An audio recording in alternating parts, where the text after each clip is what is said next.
Hello, and welcome to the Nutrition and Life podcast. This is where we look at various nutrition and fitness-related topics through the lens of application. We want to give you practical takeaways so that you can create your healthiest, best self backed by knowledge. Now, on to the episode with your host, Coach Lisa.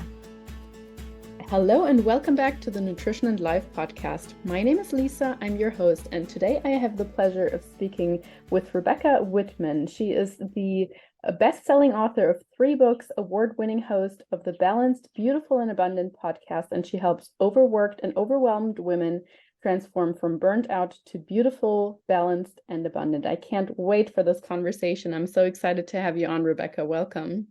Thank you. I'm so excited to be here. I would love to simply start with a little bit of an intro of yourself, who you are, how you got into what it is that you do, and a little bit about your actual work as well. Sure. Well, it blows my mind that I've been doing this work now for about 5 years. And last year I was rated #1 life coach because I never wanted to be a life coach. I moved to Los Angeles 20 years ago to pursue my childhood dream of being an actress.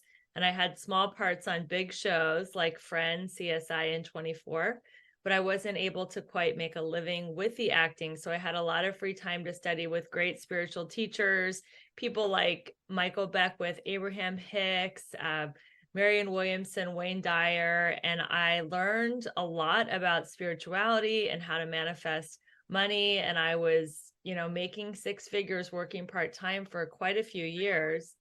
And I couldn't figure out my love life. So I found myself in bad relationship after bad relationship where I was just not able to ever get my needs met. I really wanted to have kids. So I remember I was dating this guy. I was 39 years old. I'm like, I've got to make this work with him or I'll never have kids. So I convinced him to marry me. We got married. And after 3 years, it was just really painful.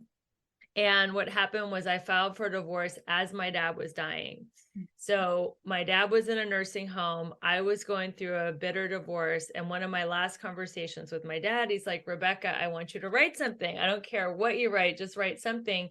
And I said goodbye to my dad. His funeral was on a Wednesday. My divorce was finalized on a Friday. A few months later, I was sitting in my financial planner's office and he was reviewing my finances. And he said, Rebecca, you're having your best fiscal year ever, even though you had a lot of loss. And I think you should write a book and teach other women what you're doing. So I was like, that's exactly what I'm going to write about. So I wrote a book called How to Make a 6-Figure Income Working Part-Time. And in the book, I divide life into 7 key areas: spirituality, fitness, emotions, romance, mental, social, and financial. And when you have all 7 pillars of life in alignment, you are balanced, beautiful, and abundant. So I call them my 7 pillars of abundance. I love it. Absolutely. And what a journey it must have been for you, especially with those teachers. Not all of them, but a lot of them have rang a bell for me when you mentioned them, especially Abraham Hicks. And so I can imagine it's been somewhat of a journey for you. I'm really, really curious to dive a little bit deeper into those pillars. But first and foremost, I would love to hear how you even start with someone. Let's say you would work with someone one-on-one, or if women approach you and say, hey, I'd feel like I can't get out of this cycle. I'm in this work position. I have 3 kids to look after. All I do is basically look after other people, do my job, etc. How do I get out of it? I need to pay my mortgage. I feel like it's just all too insecure. What would be a first step? Yeah, I would tell them, do not quit your job. A lot of business coaches say to quit your job, max out your credit cards. You got to burn the boats to take the island. And I feel that is very stressful. It's putting women in male energy of hustle and grind, which leads to burnout. So I would tell them to find a side hustle, a passion project, something that they can get excited about, something that energizes them. Start that on the side while they're taking care of the kids and working their job. And when they have a side hustle, they are going to start to make money with that. And they can either enjoy multiple income streams Or when the side hustle makes as much money as the job and they feel comfortable quitting the job, then they can do that full time. That's beautiful. That's great advice. I actually really like that, especially that you mentioned that if being in a state which is too stressed, you go too much into masculine energy overall. That is something that I have personally been working on a lot as well, just balancing out that feminine, masculine, beautiful, those two beautiful energies that we all have within ourselves. But I think society nowadays tends to reward thinking more in the masculine energy a little bit too much. And so a lot of women feel disaligned, I guess, for lack of better word, just from my personal observing and experience as well.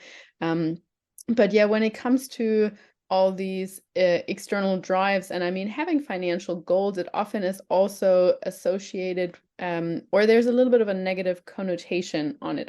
I feel like, if you say you might be called not greedy, but yeah, like you're always striving for too much, or having money is actually a bad thing. Rich people, they're bad people, etc. That's something I feel like is still a little bit within our society.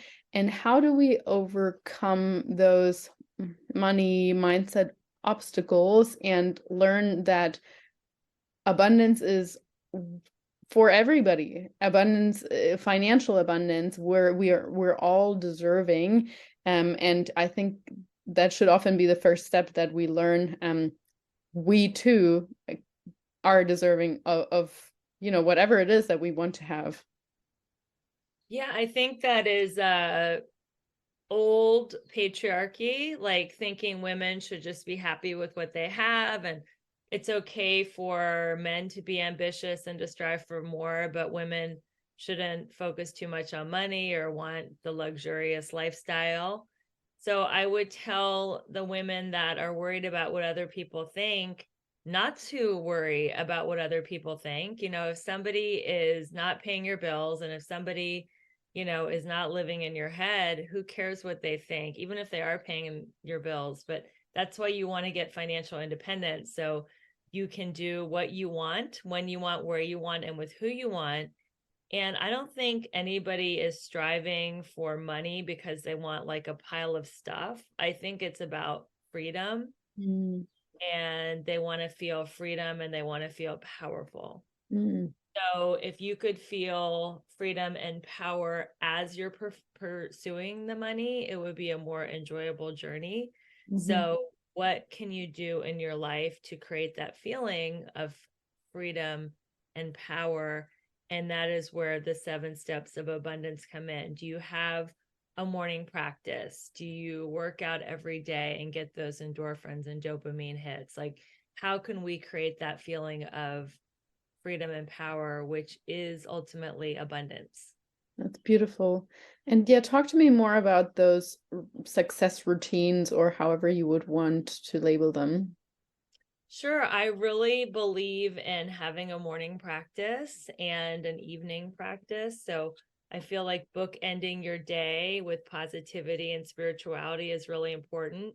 So I found this journal format by accident. I was 19 years old, and I was sitting in a 12-step meeting, and I was sitting next to a woman named Janet, and she's like, "This is how you write like a daily God journal." And she showed me this format, and I have been writing in that format now for 30 years. I've never seen Janet again, but her God journal has absolutely sculpted my life, where I learned how to turn negative into positive, to admire people's success, to learn from them. It's incredible. So I'm going to give that link to you to share with your listeners as my gift. But I write in a journal every morning. I have my coffee or tea, hot beverage. I will read from a couple spiritual books. I also am a big believer in affirmations, writing down what I want to manifest as if it's already manifested. And I do that in the morning. And then at night, I write down what I'm grateful for. And I read for a few minutes something self-help. And then I go to bed. And you know, those are ways that I bookend my day. I also am I love that this podcast is about nutrition and health. I'm a big believer in taking my supplements and drinking tons of water and just, you know, being very mindful about what I'm putting in and on my body. Very, very, very much like this, especially the book ending the day. And I think so much happens in sleep, which we don't even realize at first. And it's so easy to just grab your phone as the last and first thing in the day, or to watch something which primes your mind in a negative way, or to get up in the morning first thing checking those emails, and might be something that disturbs your whole entire day. So I love that you mentioned those journaling practices and affirmations, and especially nutrition. It plays a huge role as well when it comes to actually learning, you know, that you can do something hard, that you can choose the healthy food, that you can change your habits. So it can be such a great tool for that as well, for sure. And health, I mean, comes from the inside out, I believe. So any kind of aspect, whether that's physiological or from the mind, certainly plays in concordance, I guess, here. So yeah, those are some great tips. So aside from I guess supplements, what other nutritional recommendations or steps do you have within this 7-step program? Yeah, I like to sum up my philosophy of health as H&M, not the discount store, but hydration, nutrition, and movement.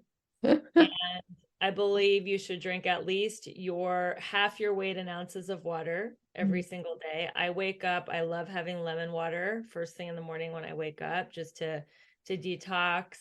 And then I'll take my supplements and I'll have tea. Right now I'm, you know, quitting coffee and I'm just having tea. And then I have supplements that I take at lunch. I have supplements that I take before bed.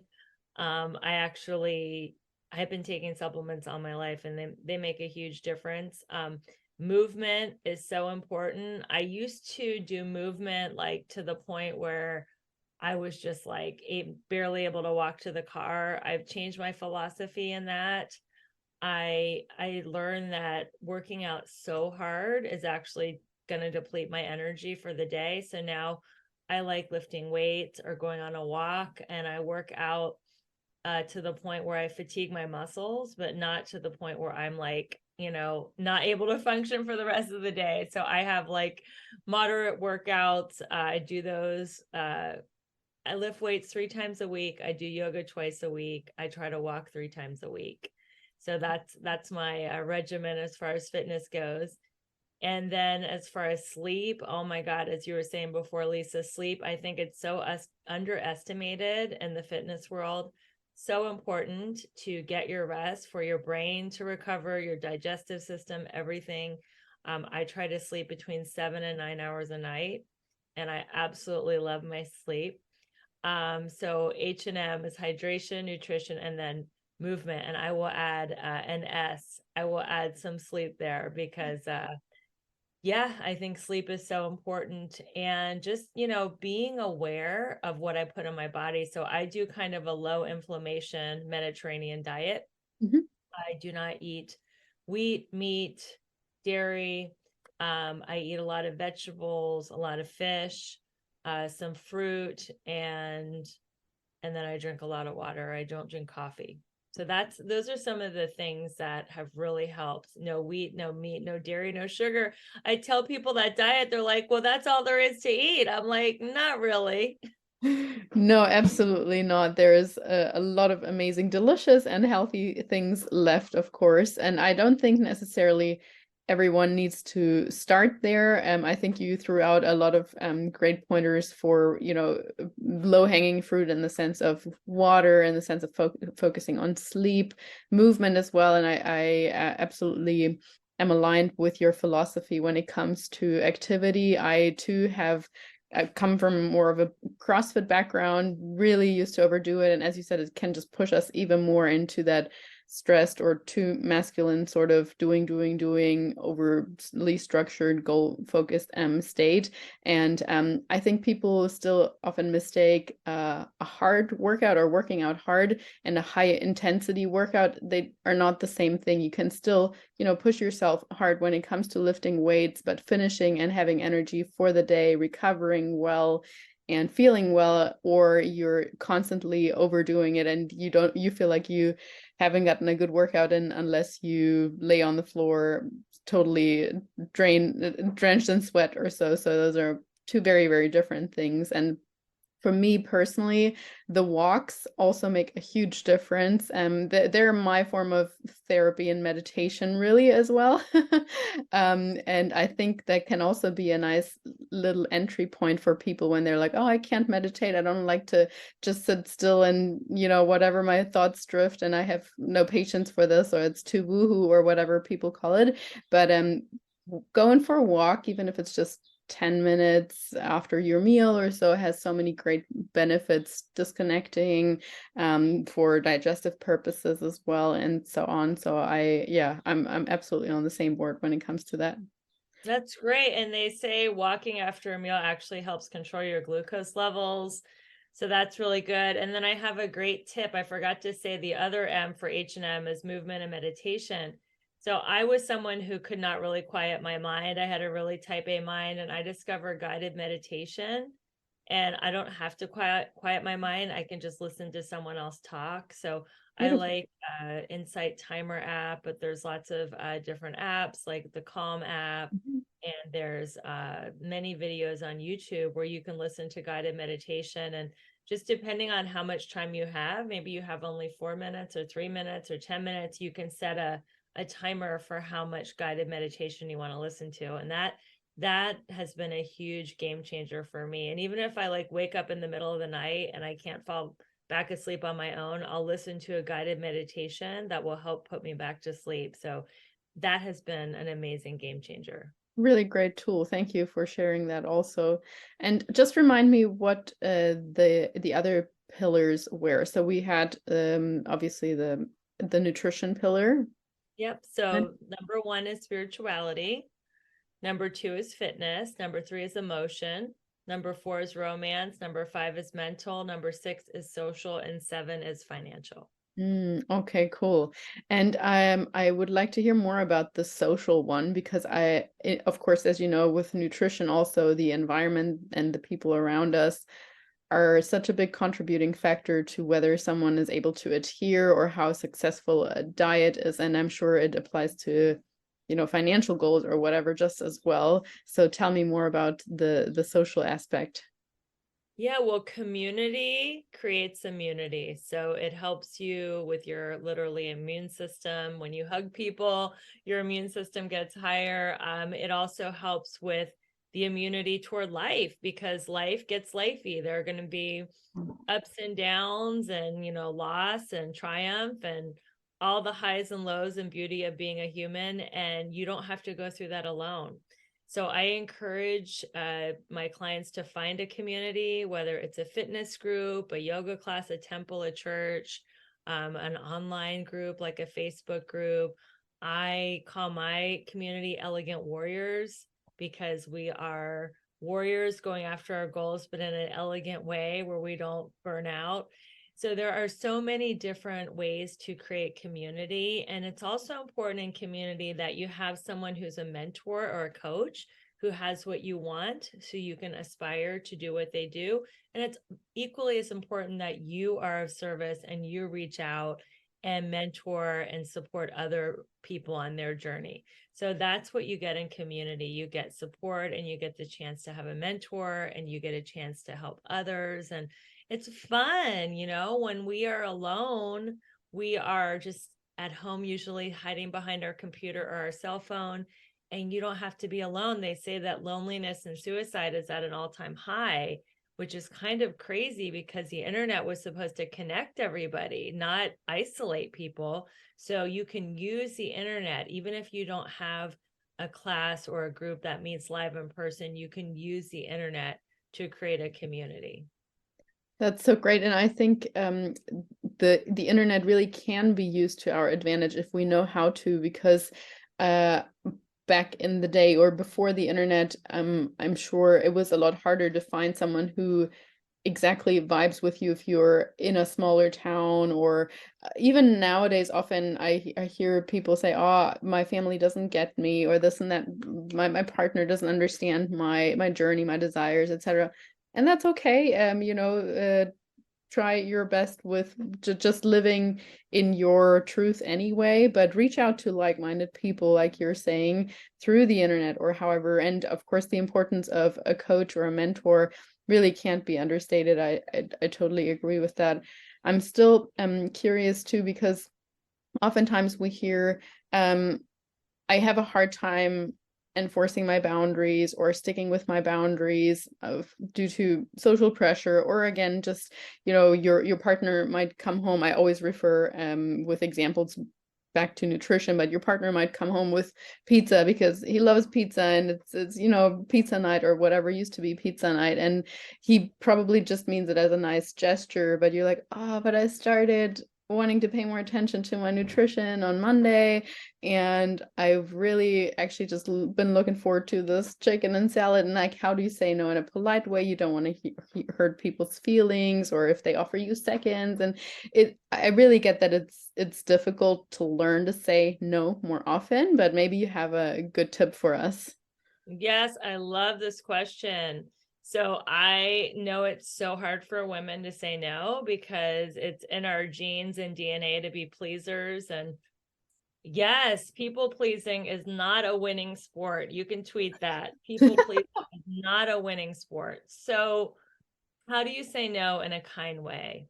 You compliment the person. Thank you so much for bringing me the pizza. Oh my God, that is such a nice surprise. So you start with a compliment, then you say no.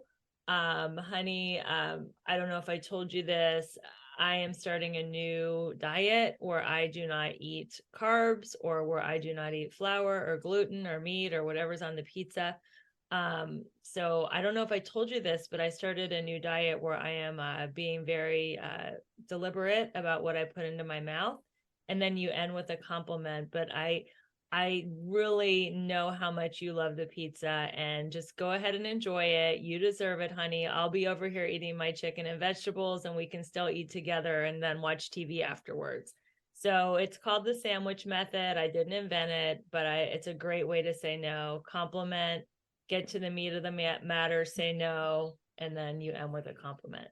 Yes, and this skill is so relevant and important for all Everything. kinds of situations, whether it's overloading yourself with work or in bigger Yes. group situations. And I think it's like a muscle. It gets easier from time to time. Once you have used it once, you're also reinforcing your own belief in yourself, because you're like, oh, I can do this. And probably 5 minutes later, you'll notice at first he might have reacted a little bit like, oh, we used to do pizza nights on Friday, whatever. But people move on with their lives. They probably forget about it a couple of seconds later. Like, the very few people are going to actually be mad about you refusing something, and if they are, it's probably something that is bothering them about themselves rather than about you. So that's just an opportunity for them to grow also, really, and not your responsibility to take on how they feel about your response. I really like how you're phrasing it, though, that you should start with something polite, some thank you, and that's really, really kind, as opposed to, that I was on a diet, why did you bring this home? And like, yeah, that's just not helping anything. And the other thing you displayed was open communication. It might feel uncomfortable sharing that you're making some nutritional choices or you're looking more after your health, but more often than not, actually, a partner might join in and say, actually, I've been kind of feeling uncomfortable in my body too. Or, they might say, how can I support you best? Or, okay, why are you actually wanting to change? It's actually a great opportunity to get closer to someone if they're interested in growing with you. So yeah, I really like that. And especially having more boundaries will also help someone not get to that overstressed, overwhelmed overall state. And that brings me to one of the other pillars, which was the emotional pillar. So tell me a little bit about that one. Yes, so all emotions, according to A Course in Miracles, come from two base emotions of fear or love. So you could say that jealousy, bitterness, cynicism, depression, anger, sadness are from fear, happiness, appreciation, bliss, contentment, satisfaction, joy are from love.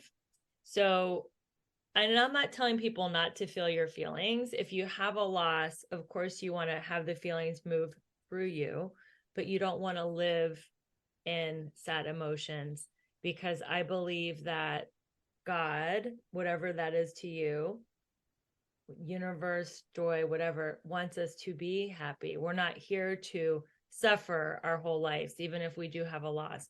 So feel the sad emotions and let them go. And one of the fastest ways to get from the fear channel to the love channel is through gratitude. So are you making a gratitude list? You can do, I do it in the morning, at night. You could do it at least once a day.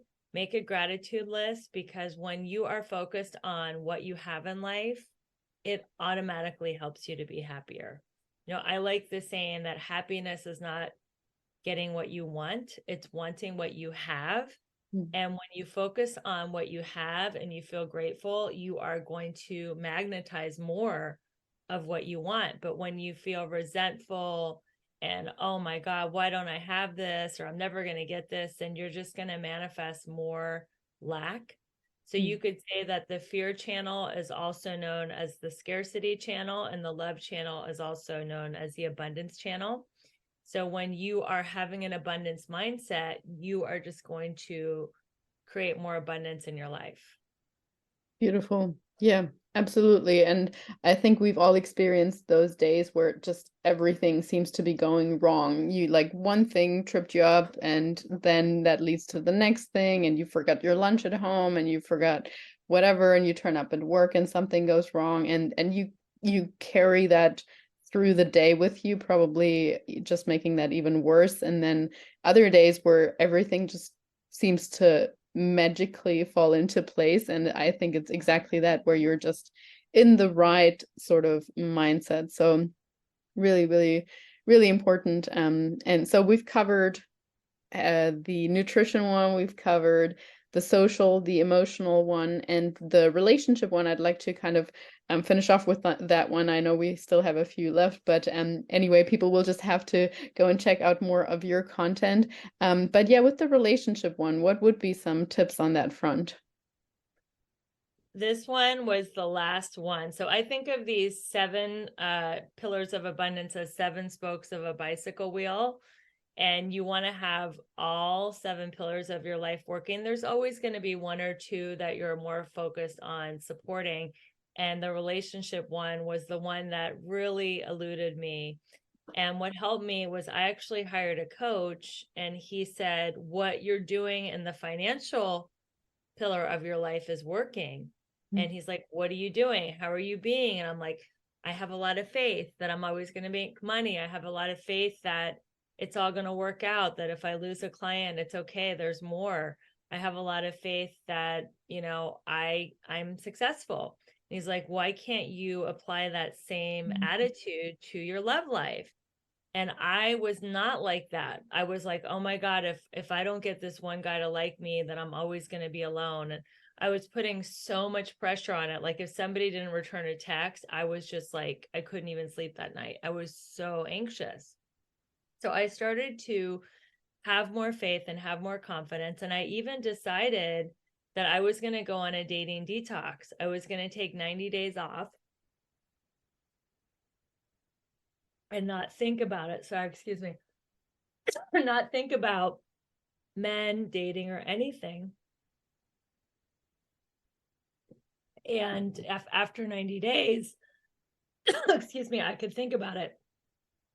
So I was 6 weeks into my dating detox, and I launched my book. I had a book signing party, and this man that I met at a gym, at a party thrown by the owner of my gym, walks into my book signing party with a book.